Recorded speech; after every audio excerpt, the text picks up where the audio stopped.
시청자 여러분, 안녕하십니까? 화도 안전뉴스 앵커 이영숙입니다. 화도 노인복지관에서 찾아가는 미디어 나눔 버스와 함께 뉴스 체험이 운영되고 있다고 합니다. 아나운서, 기자, 기상캐스터 등 역할을 나눠 뉴스를 제작했는데요. 현장에 나가 있는 윤경훈 기자가 전해드립니다. 제가 나와 있는 이곳은 화도 노인복지관입니다. 경기 시청자 미디어 센터와 함께 찾아가는 미디어 나눔 버스에서 뉴스 체험이 진행되고 있습니다. 찾아가는 미디어 나눔 버스는 미디어 접근이 어려운 지역을 대상으로 미디어 격차를 해소하고 미디어 복지를 제공하기 위해 시청자 미디어 재단에서 운영하는 프로그램입니다. 아나운서, 기자, 기상캐스터 등 뉴스에 등장하는 직업이 되어 뉴스를 직접 제작하는 시간을 가졌습니다. 이번 체험을 통해 미디어에 대한 긍정적인 경험을 쌓고 미디어 역량이 함양되기를 바랍니다. 화도 안전뉴스 윤경훈 기자입니다. 이른바 가습기 살균제 사건을 기억하십니까?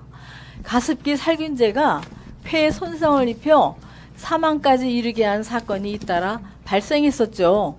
이 사건을 계기로 생활화학 제품들을 안전하게 사용하는 방법이 관심을 끌고 있습니다. 차인옥 기자가 전해드립니다. 2011년 많은 생명을 앗아간 가습기 살균제 사건 이후 우리 생활에 필요한 화학 제품 안정성에 대한 관심이 전국적으로 높아졌습니다. 우선 제품을 다른 용기에 사용하지 않는 것이 중요합니다. 특히 분무기와 같은 용기에 담아 분사할 경우 제품이 눈과 피부, 호흡기에 직접 닿게 되어 인체에 손상을 일으킬 수 있습니다. 또 궁금한 생활 화학 제품을 확인하는 사이트가 있다고 하는데요. 바로 환경부에서 운영하는 초록 누리 검색창입니다. 제품 이름만 입력하면 업체 정보와 성분을 확인할 수 있습니다.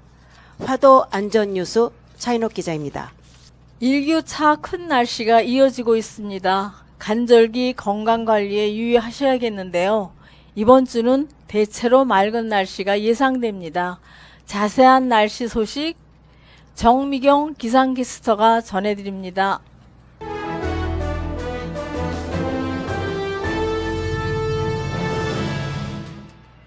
화요일인 오늘 아침 기온이 더 크게 떨어져 어제보다 일교차가 크겠습니다. 내일 서울과 대전 아침 기온이 12도까지 떨어지겠고 한낮 기온 25도까지 오르는 등 낮과 밤의 기온차가 10도 이상 떨어지겠습니다. 일교차가 큰 가을에는 안개가 짙게 끼곤 합니다.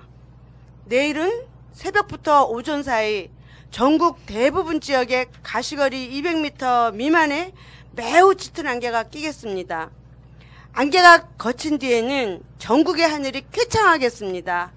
한낮에는 부산 26도까지 오르는 등 다소 더운 곳도 많겠습니다. 주말까지 비 소식 없이 대체로 맑은 날씨가 이어지겠고 당분간 한낮에 25도 안팎까지 올라 다소 덥겠습니다. 지금까지 기상캐스터 정미경이었습니다. 과학의 눈부신 발전으로 우리 삶이 더욱 편리해졌죠.